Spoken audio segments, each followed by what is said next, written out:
bien, salut à tous les amis, c'est le GRG, j'espère que vous allez tous très bien. On se retrouve pour une nouvelle vidéo et aujourd'hui on va parler d'un sujet, un sujet qui concerne quand même pas mal de monde chaque année. Comment on commence correctement Yu-Gi-Oh! Qu'est-ce que j'achète, qu'est-ce que je fais, si je veux jouer en compétitif dès le début, enfin plus ou moins en compétitif dès le début, qu'est-ce que je m'oriente vers quoi.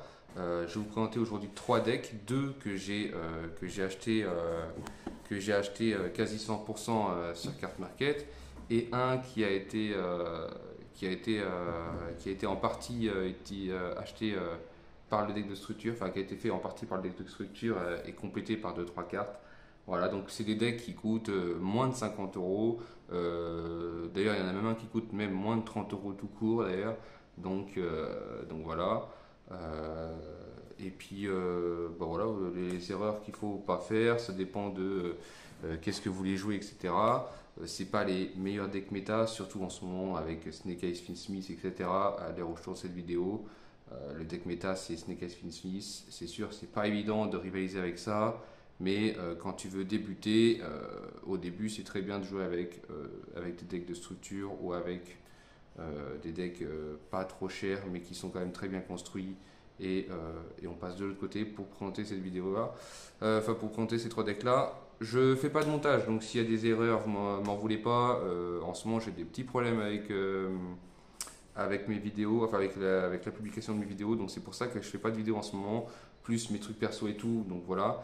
Et, euh, et sur ce, si ça te plaît, n'hésite pas à t'abonner si ce n'est pas déjà fait, partager la vidéo pour faire voir aux gens le contenu de la chaîne. On essaye de faire grandir la chaîne. Et puis sur ce, je compte sur toi. Donc mettre un pouce bleu, un petit commentaire, toujours constructif, toujours dans la bienveillance. On n'est pas là pour se taper dessus. Et puis voilà, j'espère que tu passeras une bonne vidéo. Hop. Donc le premier deck que je te fais voir, c'est le deck Dino. Celui-ci, je vais pouvoir te faire voir main, extra et side parce que celui-ci est complet parce que c'est celui que je teste en ce moment. Pour un deck de débutant et un deck budget pour commencer Yu-Gi-Oh, c'est très bien. Et puis voilà, il te fait des petits combos sympas et tout. Donc tu joues 3 Oviraptor parce que c'est celui qui va te chercher tes dinosaures, hein, la plupart de tes dinosaures en tout cas. Donc voilà, c'est la pièce maîtresse du deck. Avec le boss du deck, Tyranno Ultime, lui il peut passer tous les monstres en position de défense face verso. Et donc il peut attaquer tous les monstres, voilà, de l'adversaire. S'il attaque un monstre en position de défense, tu peux choisir de l'envoyer directement au cimetière et si tu le fais, infliger 1000 points de vie à l'adversaire. Ça marche que si ça attaque que si l'effet est utilisé sur un monstre en position de défense. On joue 2 Archosaur. À l'époque où c'est sorti, c'était assez cher. Maintenant, c'est que dalle. Archosaur, ça doit être 1 euro unité, je crois, un truc d'un genre. Divinosaur, qui bien sûr dans le deck de structure. Bon, là, il est en golden parce que forcément, comme il est limité à une copie, j'ai mis celui qui était en golden. Mais même en golden, je crois qu'il coûte pas bien cher. 3 bébés Cerazor, bien sûr. Celui du deck de structure est en commune. Voilà, je vous montre. Celui du deck de structure est en commune. Et donc, du coup, comme tu dois détruire des dinosaures de ta main ou sur ton terrain, du coup, c'est bébé Cerazor que tu vas vouloir détruire. Parce que bébé Cerazor va invoquer un dinosaure niveau 4. Niveau 4 ou moins. Petit Pteranodon, qui a le même effet que bébé Cerazor, mais du coup lui c'est 4 ou plus. Le Rex le géant, quand il est banni, tu vas pouvoir le réinvoquer spé. Tu peux le faire qu'une fois par tour. Tu le fais parce que en gros, grâce à pilule, en gros tu l'envoies, tu vas l'invoquer par X ou Y raison sur ton terrain, ou quand il est dans ta main directement, tu vas le bannir grâce à pilule et il revient directement sur le terrain. Ça peut te faire des X6, ça peut te faire des liens, etc. Un dino lutteur Pancraceratops en main parce qu'en gros on a un deck go second mais t'es pas sûr de go second à 100% puisqu'il y a des decks quand même qui vont vouloir te faire commencer en premier. Je pense notamment à Tenpai et certaines versions de Albaz. Un Dorogan Kaiju des flammes enragées parce que bien sûr comme tu commences en second tu vas vouloir sacrifier des monstres adverses qui vont être gênants, donc en plus comme tutorisable c'est super facile. Un roi véritable Sojim, j'arrive pas à le dire, le Wyrm niveau terre, le Winter niveau 9, lui qui en gros tu détruis 2 monstres dans ta main ou sur ton terrain qui sont terre, enfin minimum 1 terre, et donc du coup si tu le fais, tu peux regarder l'extra deck de l'adversaire, en bannir 3 cartes, et en plus c'est une invocation spéciale qui est assez facile à faire dans le deck. Un avion réaction synchronique, parce que du coup, il y a quelques synchros. Je joue pas la version avec les ferrailles, parce que je trouve la version avion réaction synchronique assez sympa, puisque tu vas pouvoir le foolish et tout, et puis voilà, comme c'est un non-dinosaure, il va te servir. Il te faudra des non-dinosaures. 3 floraisons de cendres et jeux printemps. Maintenant, en commune, elle est à des prix plus ou moins abordables. Elle reste quand même à 2-3 euros pièce, je crois. Mais ça reste des prix abordables quand même. Surtout que c'est une des cartes les plus chères du deck. Illusionniste des Fées qui a un prix extrêmement faible. D'ailleurs, les haches, elles peuvent être remplacées. Parce qu'en gros, les haches, ça te sert juste parce que c'est des non-dinosaures et il faut des monstres qui ne sont pas dinosaures dans le deck. 3 recherches de fossiles pour chercher des dinosaures. Un pour un, puisque ça va invoquer Archosaur Anima Doré, mais ça va aussi invoquer Illusionniste des Fées quand on a besoin. Pilule d'évolution double qui va te faire invoquer n'importe quel dino du deck ou de ta main. C'est la carte que tu vas pouvoir aller chercher grâce à Archosaur qui est super forte. Sacrifice inutile, tu vas souvent utiliser pour envoyer Oviraptor, pas Oviraptor mais le Divernosaure. Un monde perdu en main, il y en a beaucoup de versions qui en jouent 2, moi j'en joue qu'un parce qu'on essaie de faire pas mal de place pour des free spots. Pot d'extra qui coûte que dalle, qui coûte vraiment que dalle. Appelé par la tombe, voilà, qui coûte pareil que dalle. Là j'ai mis un TTT. TTT c'est quand même assez cher, hein, c'est quand même 10 euros pièce, en sachant qu'après les cartes à l'unité sont vraiment pas chères du tout, donc vous n'en avez pas vraiment pour très très cher. TTT, si vous pouvez vous le permettre de le mettre, c'est extraordinaire. Sinon, vous mettez à la place, vous mettez une infinite, parce que moi j'en ai mis que 2. 2 gouttelettes, pareil, gouttelettes c'est pas donné non plus, mais c'est dans les cartes les plus chères, en sachant que c'est à peu près 5 euros unité. Donc voilà, vous pouvez faire des choix. Gouttelettes qui peut très bien être remplacé par Graal ou qui peut très bien être remplacé par des N-Trap. TTT c'est pareil, c'est soit vous les remplacez par une N-Trap ou autre, enfin, n'importe quel N-Trap, ou un board breaker, n'importe lequel, souvent qui va vous aider. 3 force égale parce que vous êtes un deck go second et donc du coup voilà, ça coûte que dalle, force égale, et c'est très très fort quand vous commencez deuxième. 2 infinites, voilà pourquoi vous avez la place d'en mettre une troisième. Remplacer TTT par une infinite, c'est pas négligeable pour le budget. En extra, je joue une version que je teste encore, mais qui est assez sympa. Et vous allez voir, mon extra est un peu tricky, enfin il paraît un peu tricky, mais ça marche plutôt bien.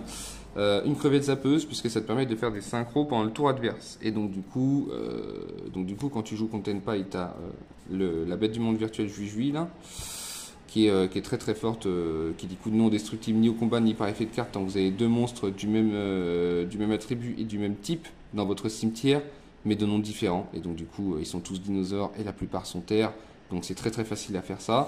Brionac qui lui renvoie un monstre en main, et donc du coup grâce à crevette zappeuse, qui est vraiment une carte qui est très très forte, puisque ça permet, vous le faites pendant le tour adverse, et donc du coup il fait sa norme. Ou une spé qui est vraiment très importante, vous faites effet crevette zappeuse plus un niveau 4 qui est très facile à avoir sur le terrain, Brionac, et ça lui renvoie un monstre en main. Psychic and Punisher psychique qui moi j'ai acheté en anglais parce que vraiment en anglais est pas cher du tout, même en français pas très très cher. Ça vous sauve des games, franchement. C'est une synchro qui se fait grâce au Big Boss plus un monstre niveau 1, enfin plus un monstre synthoniseur niveau 1, et du coup en gros tant que vous avez moins de points de vie que l'adversaire, ça vous sauve des games. Un Lagia, un Dolka, parce que Lagia c'est pour les magies pièges et invocations, en détachant 2 que ça annule. Et Dolka, vous pouvez détacher 1 pour annuler un effet de monstre, en sachant que c'est pas une fois par tour. Résidence d'Abyss pour les effets du cimetière. Numéro 41 qui va tempo et qui est très très fort aussi. Tout ça c'est des cartes qui sont pas chères du tout. Un Zeus qui a été réédité plusieurs fois, donc du coup qui a quand même beaucoup baissé le prix. Un Almirage, mais le mieux c'est d'avoir un renoncer Anima, puisque c'est une ligne que 1. Après, renoncer Almirage est quand même assez intéressant, parce qu'il a une flèche qui pointe vers le bas, et donc du coup c'est pas mal intéressant quand vous avez plusieurs monstres et que vous pouvez faire des lignes de play. Par exemple, si vous pouvez avoir plusieurs monstres, c'est intéressant de faire Salamandre Grand Mirage plus IP Mascarena. Et donc du coup, IP Mascarena qui va pouvoir faire des liens pendant le tour adverse. Testin-Triculan qui permet à votre gros dinosaure d'être Perce Def. Et donc du coup, vous activez pas son effet, mais il est Perce Def. Et comme il peut attaquer tous les monstres, souvent c'est un one-shot. Licorne, Chevalier du Cauchemar, bon bah là forcément elle est en Quarter Century, mais c'est parce que j'ai eu la chance de la choper en booster, mais sinon Licorne c'est pareil, ça coûte que dalle.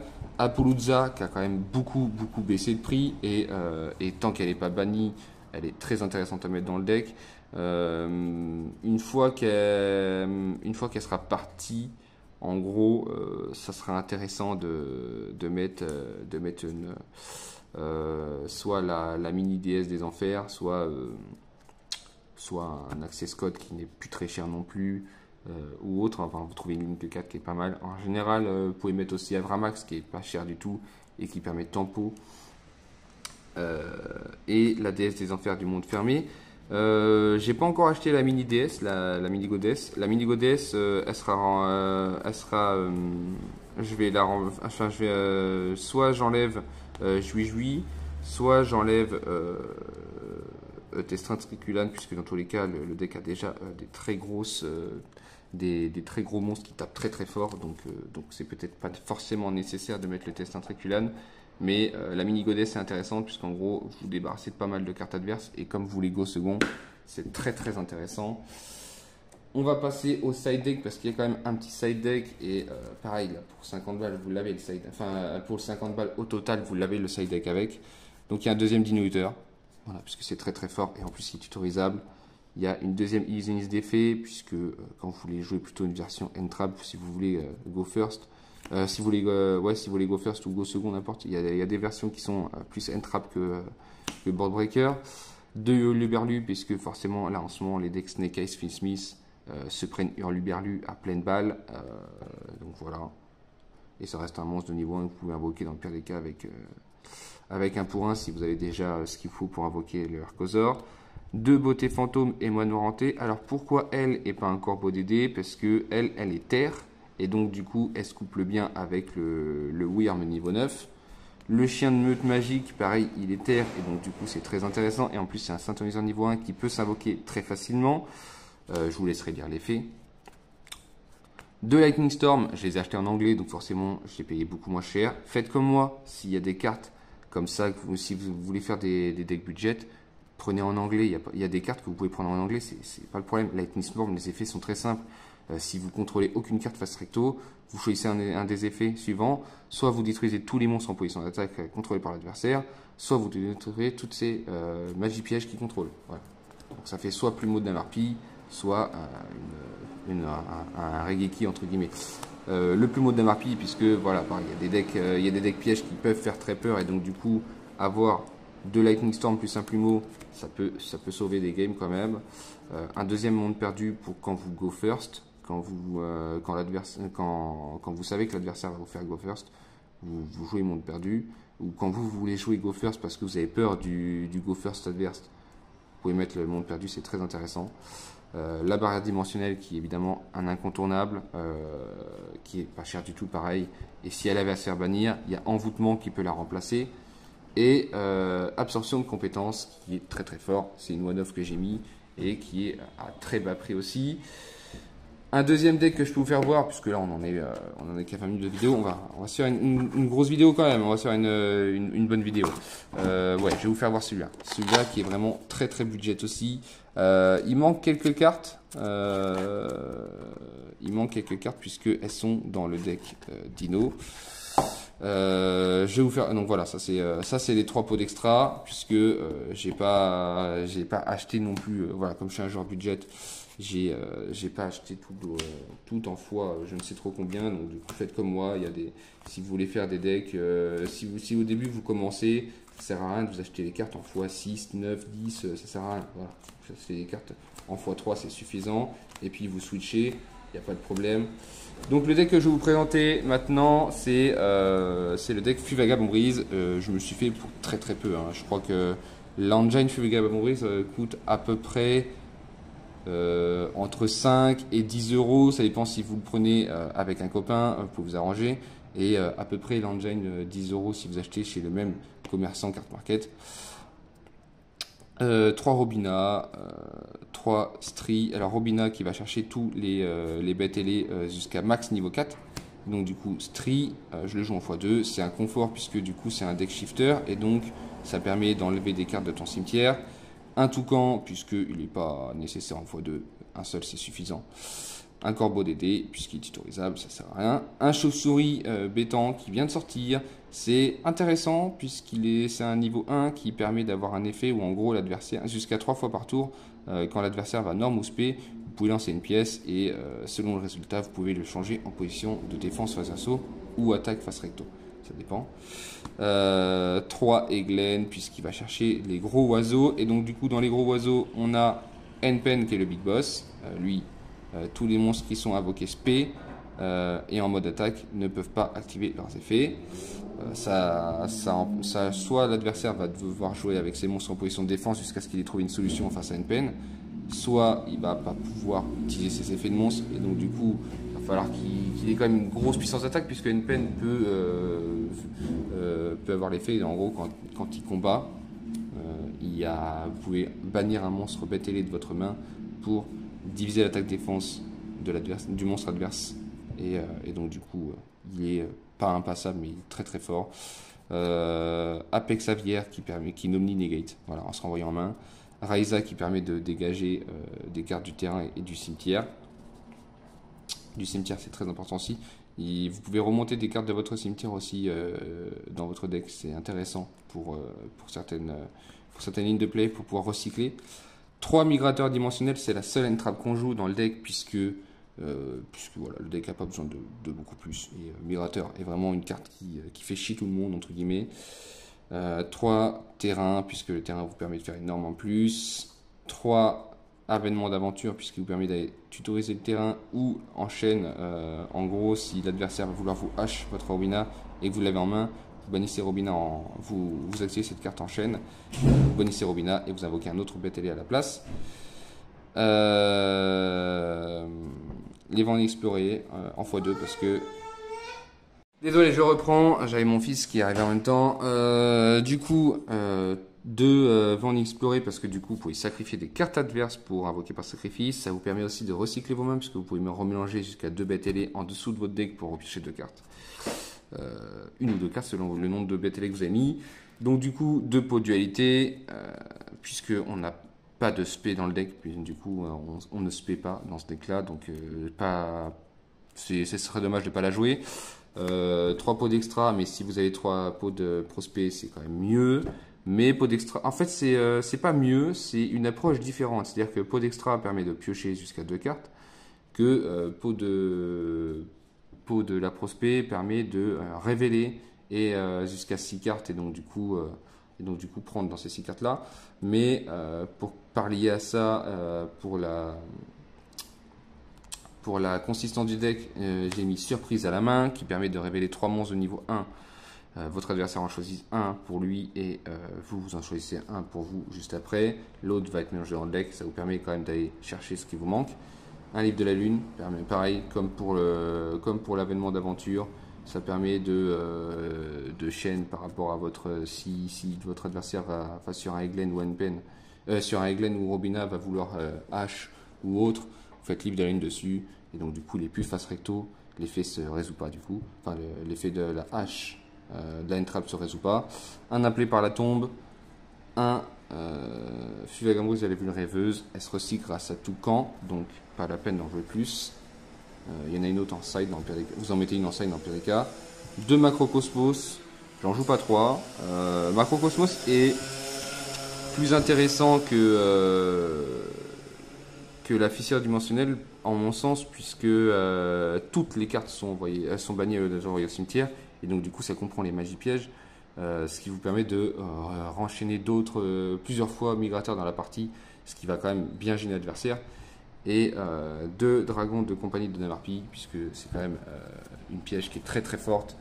Je vous fais pas voir l'extra puisque c'est pas nécessaire, puisque en général vous mettez un peu n'importe quoi dans l'extra deck. Voilà, il n'y a pas d'extra en particulier où il faut mettre. Et enfin, le dernier deck que je vais vous présenter, qui est un deck qui est un peu cher à mon cœur. Enfin, voilà, c'est un de mes decks préférés. Je sais que j'ai débuté Yu-Gi-Oh! Enfin, dans mes débuts de Yu-Gi-Oh! Il était dedans. Et je vais juste vous montrer le main deck et l'extra deck. Et donc là, j'ai trié par engine. Donc du coup, je joue 2 engines dans le deck. Donc c'est le deck monde virtuel. Monde virtuel, pareil, vous allez vous le faire pour très très peu cher. De tête. Alors moi, je l'ai eu vraiment pour très peu cher, mais il y a un an à peu près, un an ou deux. Mais là, les prix n'ont pas bougé, hein, vraiment. Si ce n'est, ils ont peut-être même baissé d'ailleurs pour certaines cartes. Donc vous allez prendre 3 Lulu. Lulu, c'est la pièce maîtresse du deck puisqu'elle va permettre d'aller chercher les autres cartes.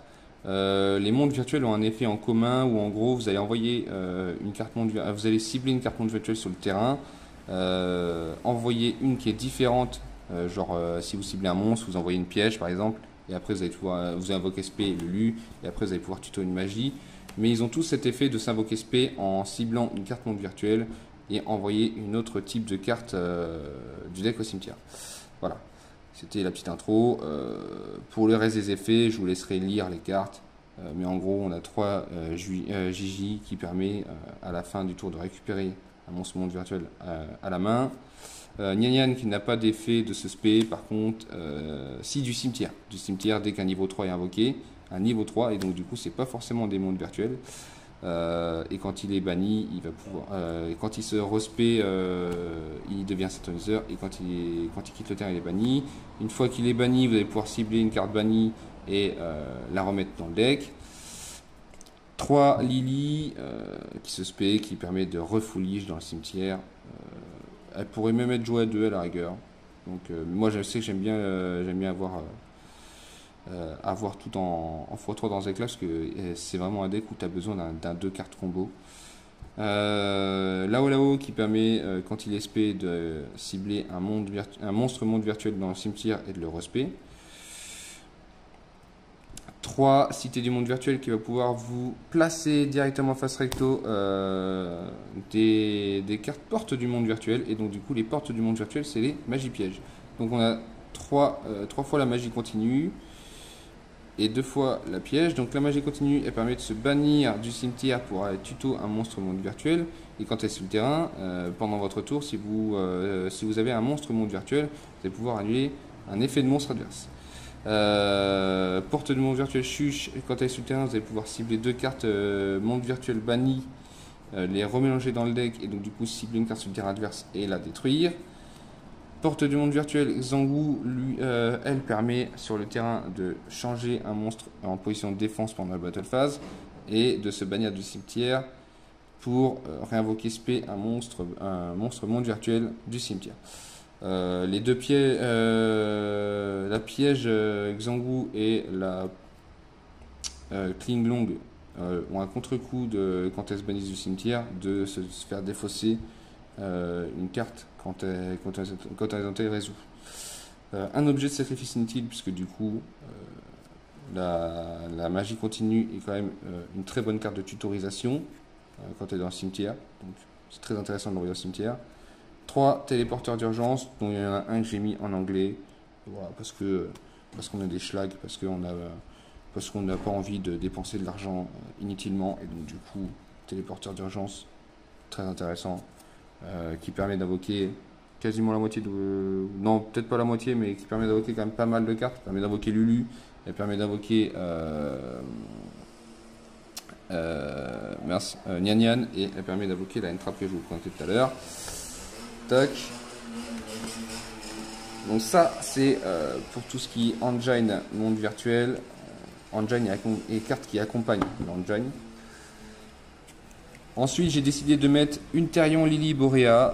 Elle est vent, c'était intéressant parce qu'en gros je teste une version où en gros je joue pas à 40 mais à 41 et j'ai une carte qui permet d'aller chercher des monstres vent, et comme la moitié de votre deck est vent, du coup c'est pas mal. 2 Therion Duc Yule parce que il permet de cibler un monstre psychique dans le cimetière, s'invoquer SP et du coup se l'équiper, et inversement, et donc du coup c'est très intéressant puisque la moitié de votre deck est psychique, l'autre moitié est Wyrm. Donc voilà, j'avais pas de Therion Wyrm, je n'avais pas dans mes classeurs, donc du coup j'ai fait avec ce que j'avais. J'ai mis un Discolisé Therion qui permet d'aller chercher du coup les autres Therions, enfin les deux Therions. 3 pots des désirs, parce que bannir dans ce deck là c'est pas grave, voilà, on s'en fout de bannir dans ce deck là, donc du coup autant profiter du +2 qui est gratos quasiment. Un appelé par la tombe, voilà, bon c'est au cas où. 2 ogres fantômes et lapin des neiges. On pourrait jouer en x3, mais moi j'ai décidé de jouer un fossile Dina. Enfin voilà, le rocher niveau 4 terre hein, qui permet d'embêter l'adversaire, puisque en gros tu l'invoques dans ce deck là, comme t'as pas forcément besoin de ta norme, tu peux le norme, et donc du coup à la fin de tes combos, et donc du coup aucun joueur ne peut spé de monstre, il est obligé de passer en battle phase, et donc du coup il peut pas te tuer. Donc souvent c'est très intéressant contre Tenpai et tout. Donc voilà. Et enfin un pièce de structure Psy Gamma, parce qu'il est niveau 2 et que c'est un psychique, donc du coup invocable avec téléporteur d'urgence, donc très intéressant pour les monstres niveau 8 si vous voulez rajouter des synchro 8. Et le pilote de structure Psy qui va avec, qui est niveau 6, donc du coup qui va rentrer pour les Xyz. Pour l'extra deck, je vais vous montrer ça tout de suite. Ouais, voilà ça. Je vais pas vous montrer de side. J'avais mis quoi en side? Ah oui, si. J'ai quand même mis 3 zones de dimensions parallèles. Après, le reste, voilà, c'est des trucs banals, genre Ghost Ogre, Cyclone Cosmique, Cyclone Galactique, puisque du coup, comme il y a pas mal de cartes qui me font défausser, et Cyclone Galactique a un effet et sur le terrain et dans le cimetière, et donc du coup, c'est très intéressant. 3 plutôt vers la ténèbre, puisqu'il y a quand même des boards qui peuvent vous faire peur. Moi, je sais qu'après, par exemple, j'ai mis 2 assauts solennels, puisque c'est un deck qui aime bien Go First. Et comme j'avais pas assez de barrières dimensionnelles, parce que du coup je le mets dans quasiment tous mes decks barrières dimensionnelles, voilà, j'ai remplacé par envoûtement, mais en gros c'est très intéressant parce que normalement à la base c'est l'inverse. Vous mettez 3 barrières dimensionnelles et un envoûtement, ça vous fait entre guillemets 4 barrières dimensionnelles, parce que c'est quasiment le même effet. Du coup je vous ai présenté ça quand même, voilà, bon c'est pas grave. On va passer à l'extra pour ce dernier deck qui va être très très simple, puisque ça va être beaucoup de synchro et de Xyz. Une synchro 6, le dragon de corail, quand il est envoyé au cimetière, il permet de piocher. C'est un synthoniseur, donc du coup tu peux continuer juste après. Le Jiujiu qui est, comme je vous l'ai dit tout à l'heure, indestructible au combat, enfin la plupart du temps indestructible au combat. Un criquet pèlerin qui est très intéressant, ce qui permet de faire des synchros pendant le tour adverse. Le dragon Mecha Vermillon, le Trishula dragon de la mer de glace qui est très intéressant avec le criquet pèlerin, et le Croco Dragon qui permet de piocher une carte quand il est invoqué, et en effet rapide, vous pouvez défausser jusqu'à 2 cartes de votre main pour détruire jusqu'à 2 cartes du terrain adverse. Le QB du monde virtuel Shen Shen qui est assez intéressant, mais disons qu'il a ses passes. Là, son effet, c'est que toutes les cartes qui sont envoyées du terrain au cimetière sont bannies à la place, mais pas le reste. Voilà, donc tout ce qui est envoyé du deck au cimetière n'est pas banni, etc., etc. Vous avez compris le principe. Un Tzolk'in Timaya qui permet d'invoquer le dragon synchro de l'aile de cristal une fois qu'une piège a été posée, magie piège a été posée. Il s'invoque avec un monstre synthoniseur et un monstre non synthoniseur du même niveau, mais il faut qu'ils soient tous les deux de minimum niveau 5. C'est assez intéressant dans certains build deck building. Un numéro 75 parce qu'on a beaucoup de niveau 3 et donc du coup c'est une negate et c'est assez intéressant. Surtout qu'en plus vous n'êtes pas obligé d'attacher que 2 monstres, vous pouvez très bien en attacher 4, 6, 8 si vous en avez envie. Voilà. Bon, souvent c'est 2 ou 4. Numéro 39, au-delà de l'utopie, qui permet de passer l'attaque des monstres adverses à 0. Le numéro 24, je vous laisserai lire son effet, il a un effet par rapport au cimetière.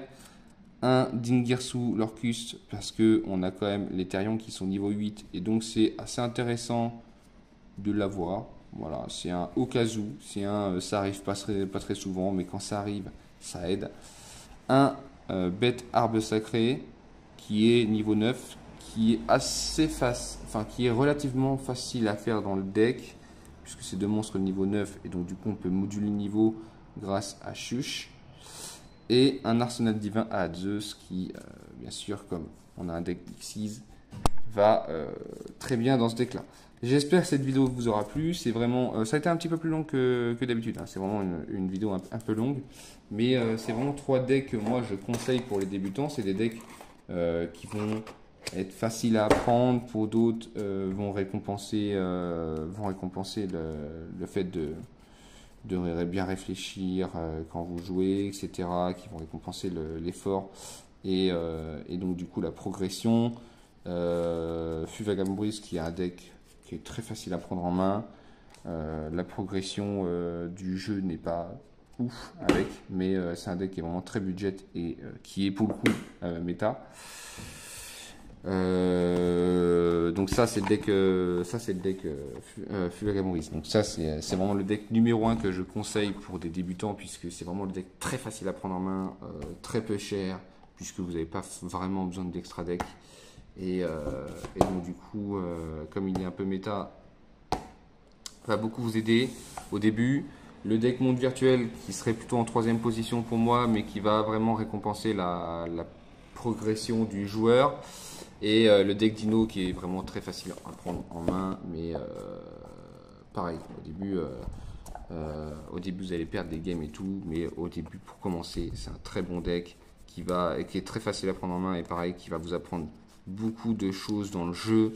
Donc voilà, c'est vraiment des decks qui sont très sympas, très peu chers. J'espère que cette vidéo vous aura plu. On se retrouve bientôt pour une nouvelle vidéo. N'hésitez pas à mettre un petit pouce bleu, vous abonner si ce n'est pas déjà fait. Ça soutient la chaîne, ça me fait plaisir. Et on se retrouve très bientôt pour une nouvelle vidéo. Bye tout le monde.